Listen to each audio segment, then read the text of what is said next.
Welcome back to the Strategic Shift. Hello, hello. Your two favorite hosts, Priscilla Scott and Diane, Desio.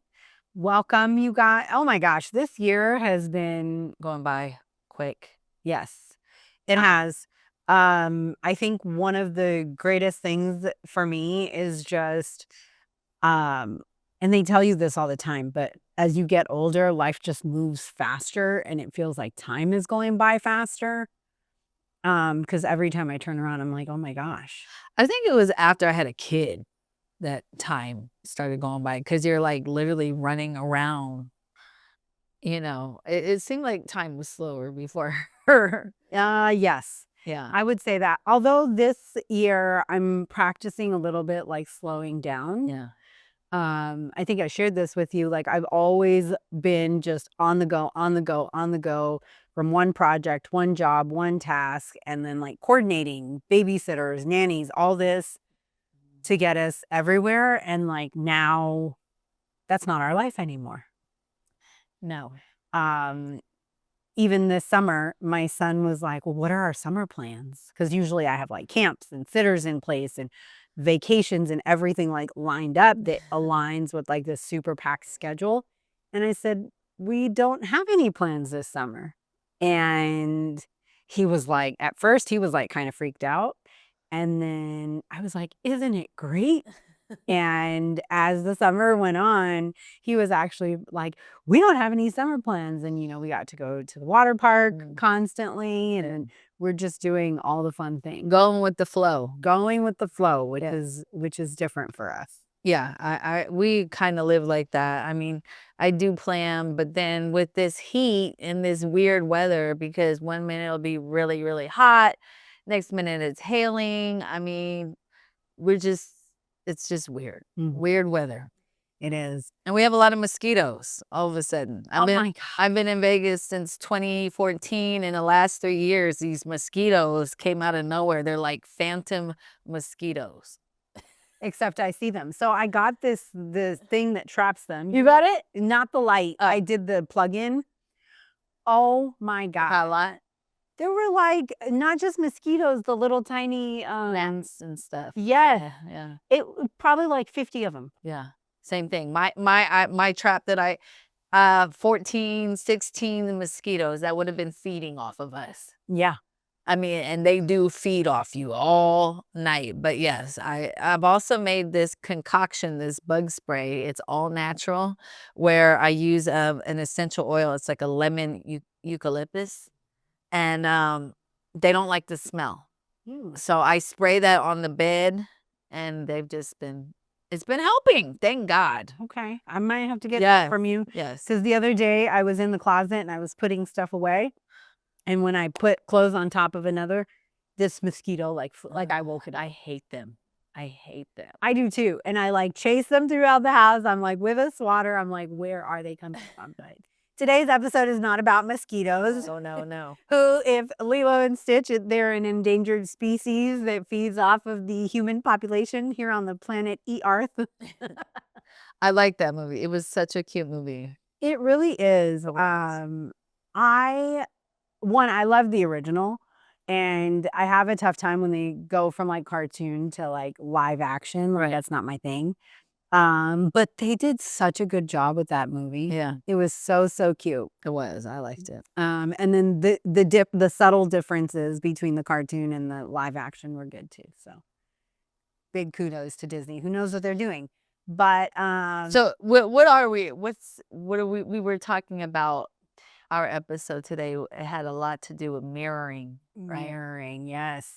And like, so I was watching this episode and it was based on like Carl Jung. Yes. I always struggle with pronouncing his name because it's not spelled how it sounds. But anywho, Carl Jung and his principle, it was predominantly talking about marriage, but considering that I'm not married, it's something that can apply. It was like on autoplay, whatever. Regardless, I ended up on this episode. And it talked about how some people will look at someone to complete them. But the reality of it is like your partner and all the relationships, romantic or otherwise, in your life are there to hold a mirror. to you. And so I started thinking about, like, I had such an aha moment when I was listening to this, because I just thought about, like, all of the mirrors that I've had in my life, whether they're romantic or friendship or family mirrors that I've had just in different people and different versions of myself that I was at that point in time, and how that, like, pushed me into a new phase of my life. When I started to look at life that way, like, it just, each of those people took on a different meaning. Um, I shared with you when we were getting ready for this episode, my ex-husband is an alcoholic, and it it was a rough relationship, it was a rough marriage, and it has been really rough post-divorce, because that addiction plays a factor every single time. Yeah. So not only did we have issues because of who he is and who I am that were just naturally clashing, but you add the layer of addiction on top of it, and it's rough.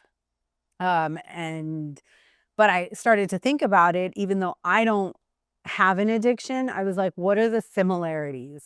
And what can I learn about myself looking at this relationship? And, for I've done a lot of, I've been to the Al-Anon, I've been to therapy, I've worked through my religion, like, I've done self-healing. I've done a lot of internal work over the years. Um, and I've had so many people in my life that have, like, pushed me into that. And one of the things that really is very prevalent, not just in my relationship, but in people that are with addictive, who are addicts or in a relationship with an addict, is codependency. Right? It's the yin and the yang. One can't function and the other one has to have extreme control. And that was us when we were married. I controlled everything because he didn't have the capacity to. Um, and so there was always this. So what would you say, because I talk to you about a lot of the things that we would go through. What would you say, what made you love him? Because I mean, just from what I've seen, like, I mean, you're a very nurturing person. You just love to help people. So I could totally see how you had the patience to be there. But what was the factor that made you ignore the signs and say, you know what, even though I don't like this, I'm going to continue to be in this? There were so many factors. One, like, my grandparents are still married. My mom and my stepdad are still married. Like, I've always been raised like, you tough it out. And you put in the work in a relationship, right? So once we were in a relationship, I don't have any previous experience with addiction. And so in the beginning, I didn't pay attention to signs, because I think back to, we had only been dating for like a few months. And I remember opening like a dresser drawer and it was packed with like empty bottles of alcohol. And I was like, what the hell is this? And then he's like, oh, I'm with my sister. She's a single mom, so I don't like to have her daughter see alcohol. So I was like, oh, okay, that's sweet. Like, I didn't think, like, wait, why do you have 8 bottles of Smirnoff in this drawer? Like, I just didn't, like, hello, duh. Like, I never paid attention. Like, he always had like a Sprite bottle or a cup from the gas station. There was always something in it. But I mean, you've been in my car, there's like 15 water bottles in the floor of my car. Yes. And so, like, in my head, like, I never paid attention. And then I think most importantly, if I'm being like raw, is my self-esteem was so low that I just allowed and encouraged to be mistreated all the time. Yeah. And being in toxicity and fighting and all of that, it was like validation of, like, you really do care. And so, like, I stayed every single time, and we had this very chaotic and very toxic thing, and it was just low self-esteem. Whereas, like, now I don't look at relationships that way. Right. I'd rather love you and walk away and know that I'm whole than to stay in like that. And you know, when people are like, "Oh, bring me peace," and some people are like, "Oh, you got to," I genuinely believe a relationship should bring you peace. Now, are you going to have ups and downs? Yes. But if it's costing you your peace, that's not true relationship. Because even as you're working through struggles, there still needs to be a level of peace in a relationship. So I really did struggle with a lot of self-esteem issues. But when I started looking at, and I can't just put all the blame on him, I started to think the other day about this whole mirroring, right? And one of the things that was always, he has an amazing family. Like, we are still friends to this day. They support me moving on and in new relationships. So it's also the relationships, because But he really struggled being the outlier, the one who wasn't as successful or didn't have the beautiful family or the big house or couldn't go on the family vacations or pay for, you know, a dinner for 20 people or, and so I've always been very driven. So him being with me, I feel like I brought to his life the stability and the image, because we were the perfect family. We had the perfect house and we had the dog and the kid, and we got married in a beautiful wedding, you know, out of the country, and fireworks and horse-drawn carriages, like all the things, right? Right. And so it said that for him. But then when I looked at what it did for me, is I've being a first generation immigrant, like I put a lot of pressure on myself to help my family. And I have always done really well because the fear of I am their fallback has been so big on me, always the overachiever. So even when I have struggled from the outside, like my life is like so perfect and put together, Yeah. because, and so he and I were both able to live in this facade for different reasons, right? Because I worked really, really hard at making it look perfect. And he did too. And we were both performing. We really were. And when I started to look at it that way, I got this sense of, I don't want to say regret, because I don't regret that relationship. No, I mean, you have a beautiful son. But it gave me a new perspective. I don't, like, literally, I mean, you have a human being out of it. Not just him, like I have an amazing family. Yeah. And I genuinely believe, like, regardless, like he and I will like, that chapter is very much closed, but my son Still shares. he still share a family there. Like, my son was doing this family history project, and he's like, "Mommy, we don't have any of my dad's information." And I'm like, "Yeah, we do. You could talk to your cousin." And Right. and he's like, "But that's all on your side of the family tree." And I'm like, "No, those are your dad's sisters." And he's like, "What do you mean they're not your sisters?" And I'm like, "No, they're not my sisters." But you know, That's how close you guys that's are. how close we still are. And I mean, I love them, and it's just something that's really, really beautiful that we couldn't have gotten if we hadn't have been so broken, you know? Right. So that's been, can you think of any relationships that mirror you for now? Oh, I know. It was so hard that night. all right. I had this epiphany. Yeah, It was so crazy. let's be honest here. We both know I've had a very rough childhood. And you know, just I kind of got screwed as a kid, losing my mother. And so I didn't really get the balance that, you know, kids would get, having that nurturing, you know, mother love, you know, that love from your mother. So I didn't get that, unfortunately. And my dad was not affectionate. So I have noticed that I get men that are not affectionate, and that are definitely very alpha males, you know. So that's what I see, that I've noticed, the 2 guys, I would say 2 times I've really been in love, and the reason why I knew I was in love because it kinda made me crazy a little bit, like, I had some thoughts like, "Wow, why am I feeling like this?" You know, and I didn't even know. I did not know what love was until it was ended, and, both relationships turned out horrible. You know, one guy, uh, put me in $250,000 worth of debt. I got robbed. I mean, I literally lost everything. And then the other guy cheated on me with a friend of mine or a so-called friend, and we were trying to have a child together. So both ended not in a good way, but I wasn't, I would say I was bitter at first, but after I looked at it, I mean, I couldn't sit there and say, "Oh, it's your fault. It's, you know, you hurt me, you this," because there was a lot of things that I did as well that, you know, that it was just a lot that I had, contributed to that relationship that also it just didn't work out.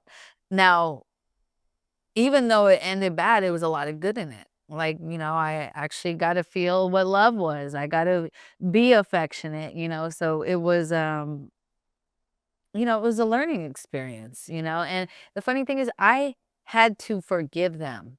Mm. Even though it wasn't a good relationship and I was hurt, I'm actually friends with both of them. We're really good friends. So, um it helped me, because obviously when you're in a relationship, you did love that person. For you to marry that person, there was some love there, and then all of a sudden it ends bad. You know, it's not like you could just say, "Oh my God, this you're just a horrible person," because it was something in there, you know, and you just have to, literally, I had to not only forgive them, but I had to use those experience, the good and the bad, to shape what was next, of like what I wanted in my future. Mhm. You know, the first guy, I literally went all out. I bought him a Bentley. I, you know, poured my love, everything into it, and I walked away with nothing, debt. But I would never do that for somebody else again. You know what I mean? Like, it was great to have The lesson. put myself into it, but like I had learned a lot of not what to do in the next relationship, you know? So it helps, you know, and it's, you know, you hear a lot of people, they're bitter because of the person they chose, you know? Oh, this person, but in reality, you chose that person. So how can you complain about it? Yeah. Because it is, I think I mentioned the word codependency earlier, and it's definitely a clinical term, right, that people use to describe a lot of these unhealthy relationships. But I don't think that codependency is bad necessarily, because you do need one for the other and you start to like craft each other. Where I think it goes bad is like there is toxic codependency, Yeah. right? It's that's on unhealthy foundations. But I think that that's it is important as you're learning and as you're growing, and to see, okay, what am I taking into my next relationship Yes. or the next Yeah. phase of my life? Um, because would you say that at the time that you were with not just those 2 relationships, but any other relationships, that the person you were with fit the life that you were living? Okay. So again, I lived a very fast life. So unfortunately, I had very fast men. So yes, because my life was fast, I had to have a fast man. You know, I've also dated. I like successful men. I like them handsome, and you know, with that comes a lot of women. You know, so I had to, you know, I'm a realist. You know, I'm not gonna sit here and pretend like, "Oh, you know, I'm the only one and I barely see him and I know he's handsome, he's successful," you know? So, unfortunately, yeah, I picked that type of man, you know, but now that I have a daughter, I'm looking at men that I would never look at, you know, because of I'm this different person, you know?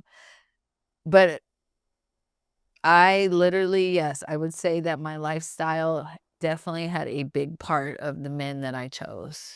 So it's interesting because this triggered, we had this conversation too. Um, I attract unavailable men. Emotionally unavailable men. And so I started to look at it.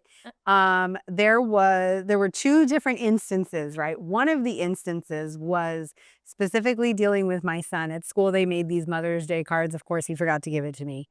So as I'm going through his backpack on the last day of school, I find this card that he made for me.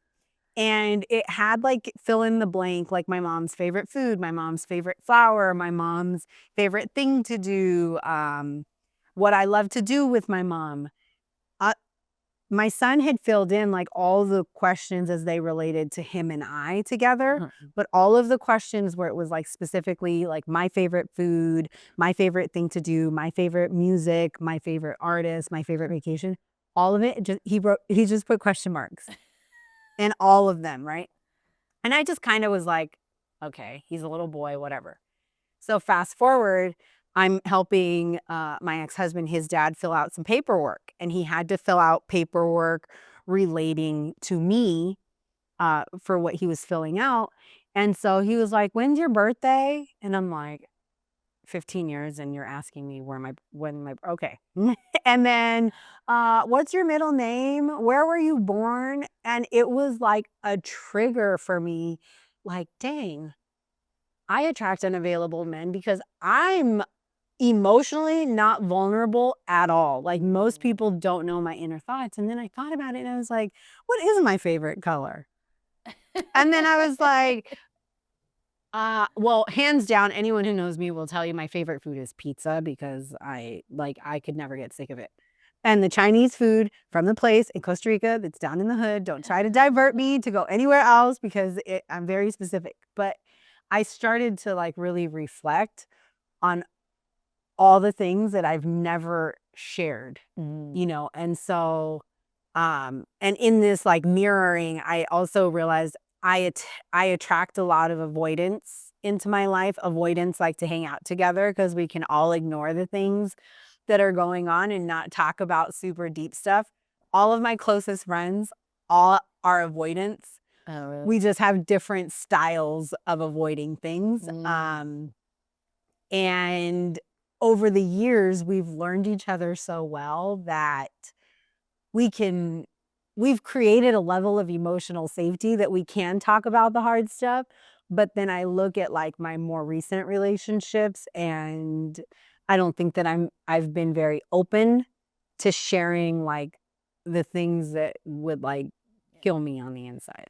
Yeah, there's a lot of people that are givers and a lot more people that are emotional and a lot more, I definitely see you put a lot of people before you all the time, and sometimes like that might be something that makes you feel good, like I don't like some people will probably be like, why you do this? Why and but in reality, it makes you feel good, right? Mhm.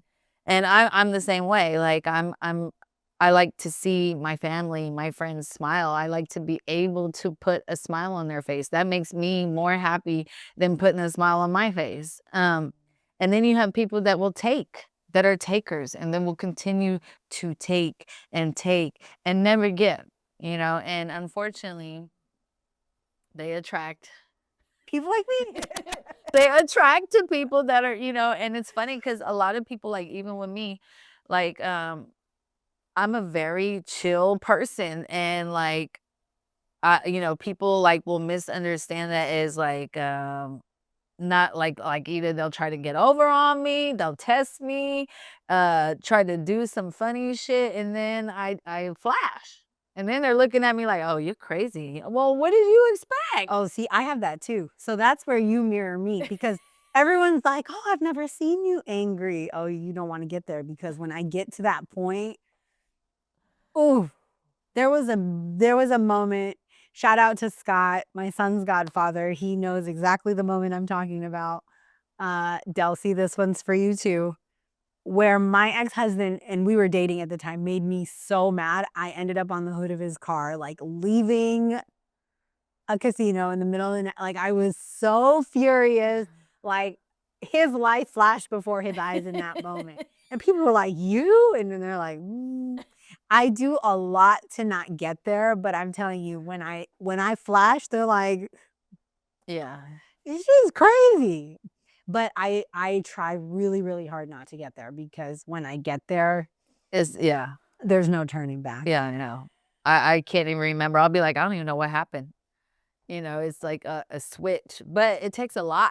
I told you about the last one that when I snapped, I was like, I can't tell you everything I said because You black out, right? I was done. But yeah, so I think that now I'm in a stage of life. Like I said, I'm very comfortable with being with myself. People are like, "Oh my God, you've been single for so long," and I'm not gonna lie, it's peaceful. Yes, I do get lonely. Yes, I would love to have a partner, but sometimes you got to take that time to actually change that reflection. So when that person does mirror you, it's gonna be something positive, because I'm just at that state. It's just too much stuff going on, especially in Vegas. I mean, I try not to watch the news, but it's always some kind of craziness happening. And to, you got your friends that are going through, their life problems. It's very hard to stay balanced, especially if the people around you are not.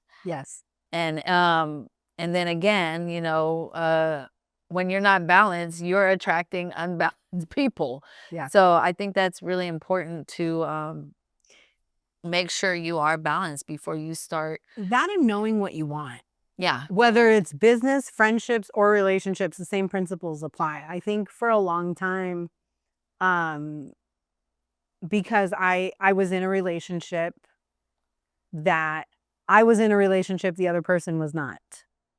And I remember like my sister-in-law asking me, like, well, what would a mutually exclusive relationship look like to you? Like, what behaviors would be in place? Like, what conversations? And I couldn't answer that. And she kept asking me, well, what is it that you're looking for? And I'm like, well, I don't know. Like, somebody who can like fit into my life. And she's like, but what specifically does that look like? Whereas like now, the stage that I'm at in my life now, I'm like, no, like I do want someone to share my life with. I want someone that I can share my son with, and someone who can understand the challenges that come with co-parenting with an alcoholic, or not that they have to deal with it all the time, but it does spill over, Being in my business, like I'm very clear now on the type of business that I am after and that I pursue. And there have been conversations where I'm like, this is not going to be a good business decision. And whereas before I'd be like, just give me all the business, I need the money. Right. And now I'm like very clear on that. And same thing with friendships. I've had to learn to cut some out. Yeah. I notice a lot of people do go into relationships blindly, and then they try to change the course after they've been in the relationship.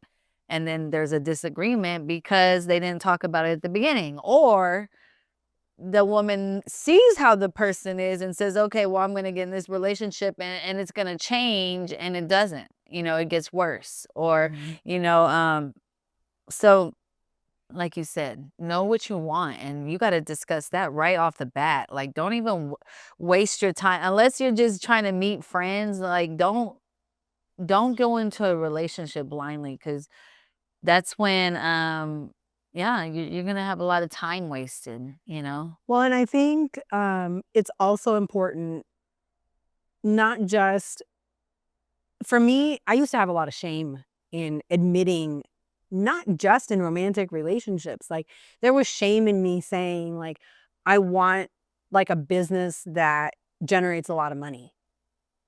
Because I was afraid that would make it look like I was only in it for the money. I was afraid to say, no, like I want to be with a man, because I didn't want that to make me look like, oh, this weak female is just after some man to take care of her. And the reality of it is that I've built my own business, my own name, all on my own. But in my head, I was like, if I admit that I want to share my life with a man, somebody to walk by my side, that I want to be taken care of, that I want somebody to wash my car, that I want someone to, well, I don't have a gas tank, that I want someone to plug it in for me at night, or, you know, like someone to carry the heavy stuff in, that somehow made me weak, versus now I'm just like, no, like I can still be independent and strong and have a successful business and a successful like partner by my side. Yeah, and see me, I've been so used to holding everything up. It's very hard for me to be submissive. A lot of men, of course, obviously you want to be submissive, especially if you're strong all the time. It's like, damn, can I just be a woman for a second? And unfortunately, I just haven't had that luxury. I've always had to hold things up and, you know, be the breadwinner, like, and just, be the strong one, not show weakness. And so for me to actually be submissive, it would I would have to actually let somebody take some of that load off, and but even that, But it it's takes so the right hard. person. Yeah, it's hard for me Because to say, you know what, I'm gonna let you do this. because I remember I had a migraine. There's like kids screaming and all the things. And he had already said like he would take care of the kids. And I remember Connor saying, I'm really hungry. So literally, I can barely see. Like I'm on the verge of blacking out. My head is pounding. And like I dragged myself into the kitchen and I'm digging through the freezer to look for like a corn dog or whatever to throw in the air fryer. And I feel this hand on mine. Go lay down. I got it. Oh. And I was like, I like barely looking and I could barely see where I was walking. Like my eyes were so blurry. Like I had a migraine, not even a headache, a migraine. And I'm digging through the freezer because like muscle memory, like if I don't do it, who's gonna do it? Right. But like, it does take the right person to be like, And for you to feel good, like, yeah. okay, you know what, I'm gonna allow you to take control a little bit. But yes, I would love to have that, like who doesn't? We are here to love each other regardless, of it's somebody that you don't like, a family member or your friends, or you don't agree with this person. Literally, we're here to love each other. And unfortunately, with all the technology and the social media and it's actually separated us a lot. You instead of, a couple or a family being at dinner, enjoying the time together, everybody's on their phone, their tablets, it's like you literally have to be connected. Put the tablets away. Let's connect, and um literally I I've met plenty of guys that were great men, like just good people. We clicked. They're handsome, but I just knew that it wasn't the chemistry wasn't there. So it's not like and they were like, "Hey, I like you." But then on the other hand, I was like, I enjoy them as a person, but I don't need to be with them to enjoy them. It doesn't have to be this, oh, we got to, like I have guy friends that I know like me and that would date me if I said, "You know what, let's go on a date." But I just wasn't, mentally where I was at. I wasn't ready to allow somebody to do that. So I've just, I just like to connect with them as people. Just I think we heal through our kids. You said in the beginning, like, life slowed down and changed drastically when you had your daughter. And the same thing goes for my son, is like, that was really the catalyst for me, like, actually developing some type of self-esteem and figuring out all the things that weren't working in my life. And he played a huge role once I was a parent and I had, because that's when I really learned what unconditional love looked like. Yeah. Like when he was throwing a fit and throwing food and make my house look crazy, like I still loved him. Yeah. Yes. And we would die for our kids. We'd get in a fight in a trampoline park over our kids. Yeah, we do all the things. Yeah, no, it is. It's a love that I would not trade in for nothing in the world. I'm so glad I had a daughter, and I just, I'm glad I have one. But yes, it's brought a lot of feelings and emotions that I've never felt in my life. And I thought I knew everything. You know, I thought I had been through a lot. I just knew like I could go through anything. And no, I wasn't prepared. So what's next for your next stage of life? So my next stage of life, obviously we're working on our AI project, getting our moss and gloss going. Those are very important. Kind of closing a chapter, but I'm not sure. I'm still figuring that out with the whole med spa business. I love this business, but it takes a lot, and there's a lot of things that I want to accomplish, that I might have to like take some of that time from this to apply to other things. Also, you know, just really getting close with nature. You know, I'm not close with nature. I don't go anywhere. And plus, it's hot. It's 120 degrees weather out. So you got to go early in the morning or go somewhere else. But I really want to start traveling. I want to travel with you and Connor. I want to travel with Tina and her daughter. I want to just travel and enjoy life. But also, you know, work on different streams of income to where we can do that comfortably, you know, and then hopefully meet the man of my dreams. Not this one. No, That would be great. It would be great. Yes. You know, but also I just enjoy meeting people, you know, just especially people that have good personalities. I don't think there's no such thing as a coincidence. Everything happens for a reason. People are brought into your life, whether it's bad or good, for a reason, and just getting the best out of it, regardless if it's bad or good, learning from it and making it into a positive thing.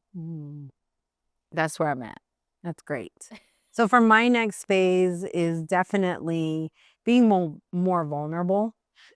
I'm, you know, I'm still building the new business. My old business is successful, so I'm fine there. And I have great relationships and great people in my life.